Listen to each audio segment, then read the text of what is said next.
po, pakinggan natin si Attorney Harry Roque. Parang meron siyang tawag dito, mga predictions kung bakit pinatawag or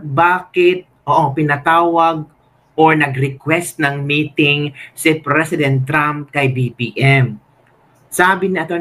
Roque, imposible naman na agad-agad na pinatawag for the specific meeting.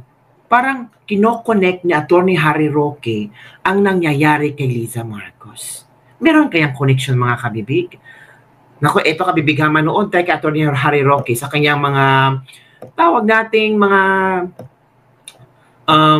opinion hinggil sa mga pangyayari ngayon. Let's listen to Atty. Roque. Naman po, wala pong bisita ngayong araw si VP Sara, pero inaasahan natin na isa na namang miyembro ng pamilya ang dadalaw.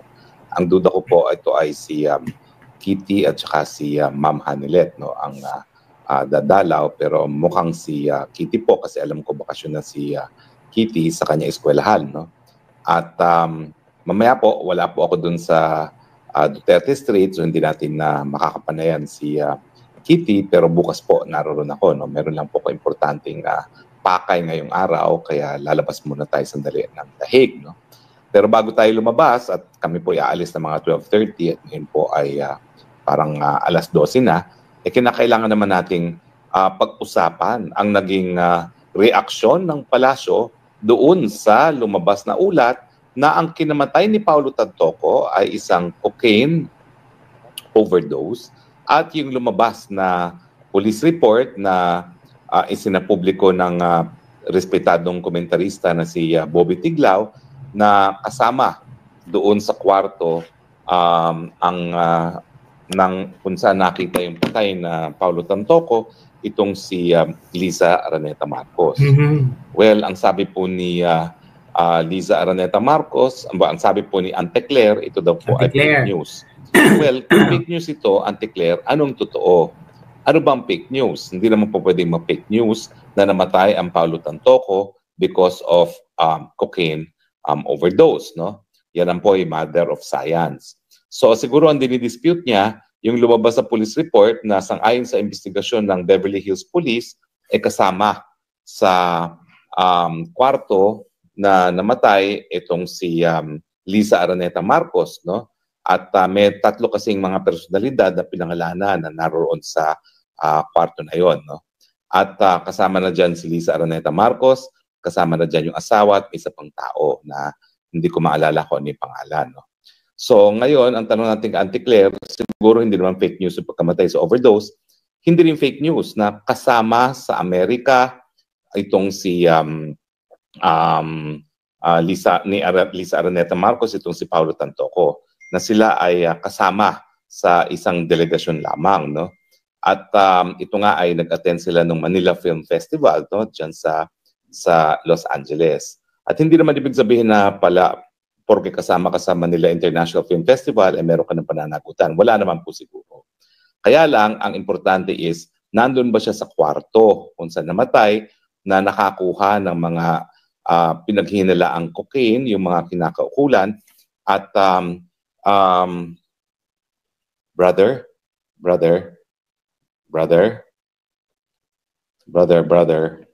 at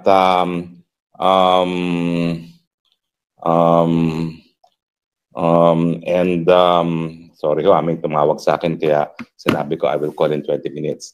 At ang importante dyan is, fake news ba yung nandoon siya mismo sa kwarto kung saan namatay itong si Tantoco, at fake news ba na may mga ibang testigo na nagsabi na di umano na ang First Lady ay may kinalaman doon sa pagpigil ng pagtawag ng tulong at naging dahilan kung bakit nga nabawian ng buhay itong si Paulo Tantoco. Dangerous endangerment o di naman kaya parang criminal negligence yung nangyari, no, dahil nga pinigilan yung pagkuha ng tulong. Sandali lang ho, may tumatawag eh. Brother, can I call you in 20 minutes? I'm just in a call right now. Call you 20 minutes. Okay, thank you. So anyway, So, yun, sinabi ko nang tatawag lang ako in 20 minutes. O, importante yung tawag na yun. Anyway, so, Madam Claire, Ante Claire, kung yan ay fake news, anong katotohanan? Kung ang sinasabi mo na police report na isiniwalat ni Bobby Tiglao na respetado ng marami ay fake news, nasa ng totoong police report? Hindi naman po pwedeng sasabihin mong fake news and yet wala kang dinadalang pruweba kung anong katunayan. Otherwise, i-dismiss mo lang yan na wala kang basihan. Samantalang ang isang periodista, itinaya niya yung kanyang kredibilidad bilang isang mamamahayag. At saka syempre, yan naman po ay public documents na po pwede nating paniwalaan dahil yan naman po ay hindi pribadong mga dokumento na ini-issue na kung sino-sino lamang. Pangalawa po, sa Amerika naman po, napakadali kumuha ng mga dokumento kasi meron silang freedom of information na nung panahon ni Tatay Digong ay talagang nag-issue siya ng executive order na para sa ehekutibo ay talagang merong karapatan ng mamamayan na makakalap ng impormasyon sa mga bagay-bagay na nakakaapekto sa buhay ng mga ordinaryong mamamayan. No? So pwede naman po niyang ma-FOI kung totoo yung police report na yan. Pero dapat sana, dahil ikaw naman ay gobyerno, meron ka namang Philippine Embassy dyan sa Washington DC, meron ka namang konsulado dyan sa Los Angeles, sana kumuha ka na ng certificate na yung police report na isiniwalat ni Bobby Tiglao ay fake news or altered. Napakadali mo namang kumuha ng ganyan. Now, kung sasabihin na natin na gaya ng sinasabi mo na walang pangalan doon si Liza Araneta Marcos, kailangan malaman pa rin ng tao nasaan siya nung gabi na nangyari ang pagkamatay ni Paulo Tantoco. O alam natin, makalat na sa internet, na yung gabing yon magkakasama sila ni Paulo Tantoco. In fact, may kumakalat na larawan na video sa internet na magkatabi sila nang sila'y naghuling hapunan. O, nagkaroon pa ng last supper si Paulo Tantoco na ang katabi niya ay si Liza Araneta Marcos. No? At meron din mga video na nagpapakita na sasayaw-sayaw sila. Actually, nagulat ako, ang dami kong kakilala dun sa nakasama ni Lam, no? Kasama ng isang kongresista na nung panahon na tumatakbo pa rin na kongreso, kamuntik na akong mabaril dun sa kanyang probinsya. No? So, anong katotohanan? At sa dami naman ng access na impormasyon ng iyong opisina, sana kung ikay nagsasabi na fake news, linabas mo kung ano ang katotohanan. Kung meron naman tayong police report na nagsasabi na wala naman doon sa kwartong yun ang Liza Araneta Marcos, sana linabas mo na yung police report yan. Now, isa pang karagdagang katanungan kasi hindi naman natin mahihiwalay itong bisita ni Liza Araneta Marcos, ni Marcos Jr. sa Washington DC at yung desisyon na hindi sumama si Liza Araneta Marcos. Sa tingin ko, ito yung one rare moment na isang working visit na hindi sumama ang Liza Araneta Marcos, di ba? Kaya presidente. Shock na kami. Bakit? May kinalaman ba itong LA insidente neto at yung police investigation na tungkol dito doon sa hindi pagsama ni Liza Araneta Marcos?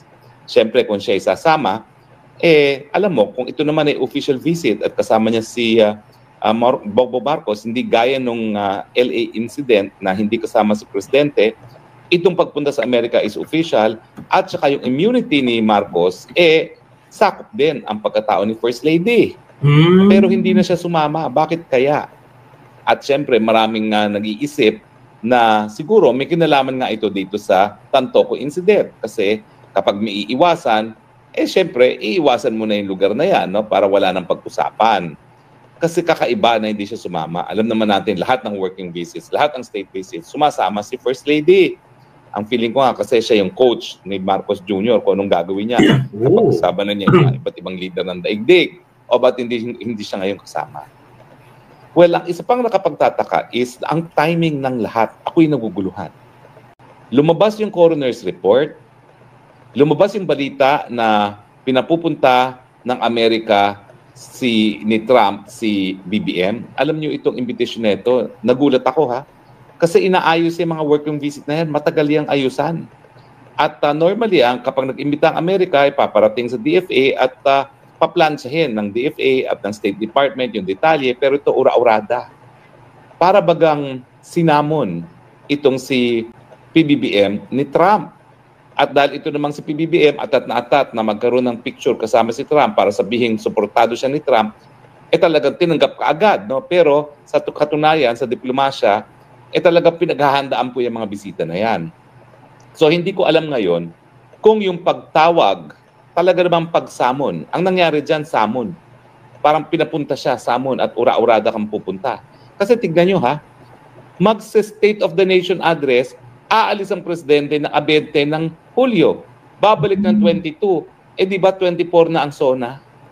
Nagpa-practice pa yan eh. Eh kung nagpa-practice na nga siya, pumapalpak pa siya, eh ngayon pa kaya na hindi siya magpa-practice at santo-santo pa siya dahil nga siya ay lilipat. No? Magsosona na. So alam natin na hindi talaga pinaghandaan itong pagpapatawag sa kanya sa Amerika. It was more of summon. So ngayon, pag pinagtagni-tagni natin yan, at saka yung deklarasyon ni Rubio na talagang hindi tayo iiwanan, ano ang nakikita nating larawan?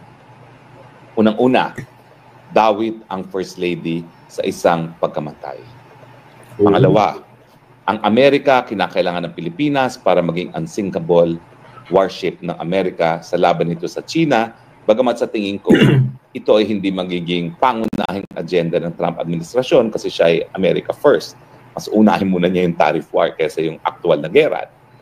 Pangatlo, nangangailangan ng suporta sa PBBM dahil napakababa ng kanyang acceptance and approval and trust sa rating sa Pilipinas at gagawin niyang lahat para makakuha itong PR moment na kasama si Trump na nagbibigay ng suporta sa kanya. At number 4, siyempre, inarian yung kagustuhan ng administrasyon na kung dawi talaga si Liza Araneta Marcos dyan sa LA, mawala yung insidente na yan. So pag pinagtugma-tugma mo yan, hindi mo maikakaila na parang related ang lahat. Oh. At anong basa ko dito? Unang-una, yung ura-uradang pag-iimbita, hindi yan dahil gusto nila magpakita ng support kay Marcos Jr. Sa tingin ko, kaya yan ura-uradang pinapunta na Washington DC. Alam mo naman, ugali ni Trump yan. Wala yan paligoy-digoy. Yan ay para sa ibunan nitong Marcos Jr. Na kung ikaw gusto mo maging kaalyado namin, mag-igi-igi ka sa buhay mo. Una-una, bakit mo pinakulong yung kaibigan ko na si Duterte? Dahil lang sa kanyang war on drugs. And yet, ang iyong sariling misis ay madadawit sa isang drug incident dito sa bansa ko sa LA? Naku. Hindi ba? Na parang tugma na may posibilidad na kaya pinatawag ni Trump si Marcos at sinamon yan eh. Para bang katulong si Marcos na sinamon na punta, ura-urada naman. Naku, posible ka, bibig, no? Na pinasumon. Pero ito ay puro haka-haka lang. Base sa mga kinokonek na idea ni Attorney Harry Roque. Di ba, kabibig? So, kaya nga we're questioning also, ba't ang bilis? Di ba? So, let's continue, kabibig, ha, sa more explanation ni Harry Roque. Binitawan ng lahat ng pumunta. Magpakin mo. Yung paghahanda sa SONA, isinintabi para pumunta dahil pinapunta siya. So, para talaga siyang alipin. Ba't siya pinatawag? Hindi naman siguro para purihin, kundi para sitahin. Hoy, Marcos Jr., napakahirap mong kampihan. Dahil pati ang misis mo nadadawit sa droga. At dahil dawit sa droga ang misis mo, siguro alam na rin ng mga Amerikano kung hindi yung realidad, yung chismis, na baka pati itong si Marcos Jr. dawit sa droga. Halo? Parang walang pagkakaiba yan dun sa chismis na itong si Zelensky ng Ukraine gumagamit din ng droga. Diba? Narinig nyo yung chismis na dalawang head of state ang gumagamit ng droga. Chismis. Pero as far as Trump is concerned, tignan nyo kung paano tratuhin ni Trump si Zelensky na isang kaalyado talaga ng Amerika. Halos wala siyang respeto kay Zelensky. Binabastos. Bakit? Kasi nga ang tingin ni Trump, siya ay druggy. So, dapat bang pangbayabang ngayon itong Marcos Jr., itong pagsasamon sa kanya, pagtatawag sa kanya at pag-aalis niyang ura-urada papunta ng Amerika? Hindi. Dahil ang tingin ko, sosoplahin siya. Dahil mukhang alam na ni Tatay Trump na siya ay gumagamit ng pinagbabawal ng gamot at ngayon, binigyan pa niya ng headache, ng sakit sa ulo ang mga Amerikano dahil dito sa pagkadawit ni Liza Araneta sa pagkamatay ni Tantoco. Now, anong implikasyon nito sa national security? Well, siyempre, ang gusto ng Amerika ay talagang tuluyan magsunod-sunuran si Marcos Jr. So, ang duda ko, sosoplahin niya yan gaya ng sinopla niya si Zelensky para makuha ang lahat ng gusto niya sa Pilipinas. Anong gusto niya? pumayag ka na mas maraming EDCA site. Pumayag ka na lahat ng base militar pwede na namin gamitin. O, di ba? At dahil tayo naman ay meron tayong nickel, no? Pumayag ka na. Kukunin din namin yung mga rare earth minerals mo. Huwag mo nang ipadala sa China. Hindi po malayong mangyari yan. Kasi nga, desperado naman ang Marcos Jr. na makuha ang suporta ng mga Amerikano. Di ba? So kinakailangan talaga maging critical tayo sa pag-iisip at tinatagni-tagni natin ang mga pangyayari. So anong sinasabi ko? Ang sinasabi ko, unang-una, yung pag-release ng report na yan, na nadadawit si Liza Araneta Marcos, may kinalaman po yan sa pagtawag ni Trump kay Marcos na ura-urada. Nang mensahe ay, magtinuka dahil nahihirapan akong suportahan ka, napakahirap mong suportahin dahil nga lumalabas na kayong dalawang mag-asawa ay adik. At dahil ang Marcos Jr. naman ay atat na atat, makuha ang suporta ni Trump, ang gagawin naman ni Trump para suportahan kita, maski napakahirap mong suportahan, kukunin ko ngayon ang lahat na kailangan ko sa Pilipinas, baka itaga nyo sa bato, magkakaroon ba tayo mas maraming EDCA site, at baka magkaroon ng ibang destination ngayon, yung nickel at iba pang rare earth metals na in-export natin sa China, baka yan ngayon ay papunta na sa Amerika. So, ang kapalit ng pagsuporta ng Amerika kay Marcos Jr. matapos na siya ay sosoplahin dito sa pagdating na nararating na kanilang pagpupulong, ay ang ating soberenya, mas maraming base militar na gagamitin ng mga Amerikano at yung ating tanging yaman. Na dahilan naman talaga kung bakit nila binili tayo sa Espanyol. Yung ating lokasyon na tayo stepping stone sa China at yung mga nababalitang tanging yaman dahil mula nung panahon ng mga Espanyol, talaga namang ang tanging kalakalan na nangyayari ay ginto kapalit ng kung ano-ano mga bagay-bagay na nabebenta doon sa Mexico noong mga panahon na yon o yung panahon ng Galliot Trade. So nakita nyo, hindi po pwede na sabihin lang ni Auntie Claire na fake news. Kasi ang mga pangyayari mukhang dikit-dikit sa mas malawakang relasyon ng Amerika at ng Pilipinas. Hindi na po pwede magyabang ngayon ang Marcos Jr. nang siyang masusunod para makuha ng mga Amerikano ang kanilang kinakailangan sa atin dahil sa katunayan na sa sunod-sunod na iskandalo ng mga Marcoses na may kinalaman sa droga, yan na ngayon ang kapalit ng suporta ng Amerika. Dapat kasi ngayon, pag lumabas na talaga sa investigasyon na si Liza Araneta Marcos ay dawit sa pagkamatay na yan, mawawala ng suporta tuluyan kay Marcos. Kasi Trump hates drugs. Gusto niya magkaroon ng sariling war on drugs. Nako. And yet, syempre, hindi mangyayari yan dahil may kinakailangan din siya kay Marcos Jr. At ang duda ko, nagkakaroon ng alinlangan naman ng mga Amerikano kung si Inday Sara ang susunod. Bagamat, sa tingin ko, iba yung pananaw ni Trump mismo na tinuturing na kaibigan si Tatay Digong dun sa pananaw ng mga taga-State Department na mag-iisip na anyone is better than a Duterte. Kaya nga, sinusuportahan nila si Marcos ngayon na maski merong mga chismis na siya ay bangag. Di ba po, no? Masalimuot ang mga pangyayari. Pero kinakailangan, critical tayo mag-isip, ha?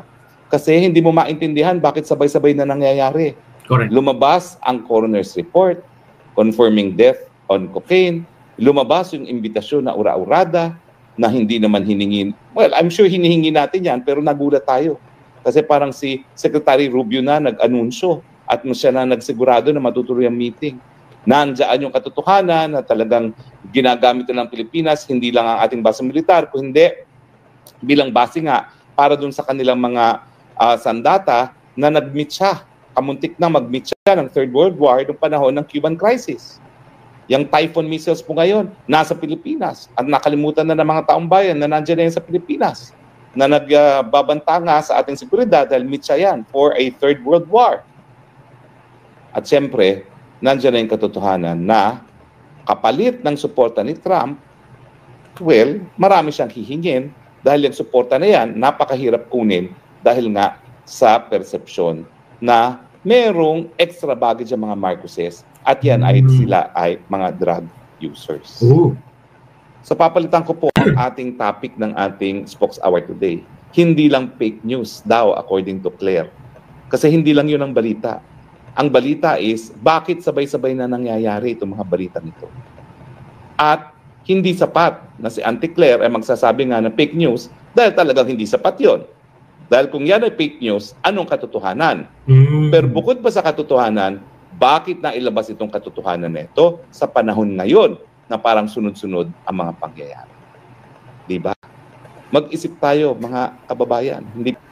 So yun, kabibig, ang reaksyon ni Harry Roque tungkol sa sinasabi ni Attorney Claire Castro na fake news ang ibinalita or trending na report na nililink si F. Eliza Marcos sa pagkamatay ni Paulo Tanto.